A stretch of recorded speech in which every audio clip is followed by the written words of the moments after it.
প্রিয় প্রকৌশল শিক্ষার্থী, আসসালামু আলাইকুম, আদাব। আজকে তোমাদের আমি দেখাবো যে একটা সিম্পলি সাপোর্টেড বিমে ইউনিফর্মলি ডিস্ট্রিবিউটেড লোড থাকলে তার জন্য শিয়ার ফোর্স এবং বেন্ডিং মোমেন্ট ডায়াগ্রাম কেমন হবে। তো আমি খুব সিম্পল ওয়েতে এটা আঁকার চেষ্টা করছি। এখানে 10 কিলো নিউটন পার মিটার, অর্থাৎ 10 কিপ ফিট বলি, তাহলে আমার জন্য ইজি হয়, কেননা এটা ফিটে আছে।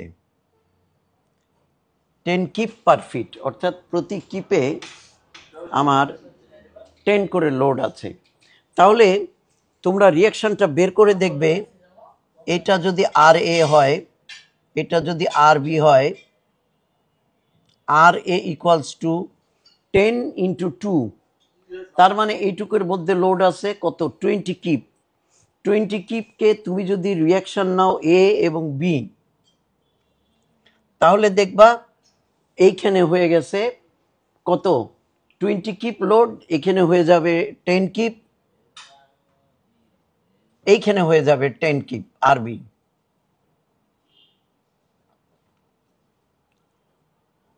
এইবার যদি তুমি শেয়ার ফোর্স ডায়াগ্রাম ড্র করো, তাহলে 10 কিপ কি পজিটিভ ডিরেকশনে, অর্থাৎ এইটা হয়ে যাবে নেগেটিভ দিকে।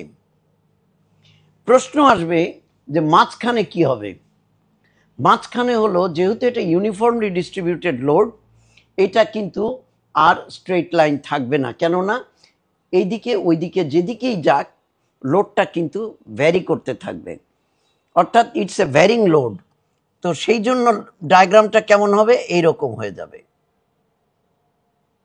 অর্থাৎ মনে রাখবা যে ইউনিফর্মলি ডিস্ট্রিবিউটেড লোড হলে, দুইটা ইয়ে দিয়ে এখানে দিয়ে যান তো চাটা, ইউনিফর্মলি ডিস্ট্রিবিউটেড লোড হলে তার জন্য ডায়াগ্রামটা হয়ে যায় একটা ট্রায়াঙ্গুলার শেপের।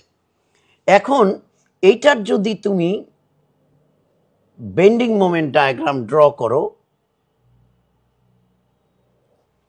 তাহলে অনেকটা হয়ে যাবে, মনে রাখবা যেটা স্ট্রেট লাইন সেটা হয়ে যাবে মানে ট্রায়াঙ্গুলার, এটাও স্ট্রেট লাইন, এটাও ট্রায়াঙ্গুলার হয়ে গেল।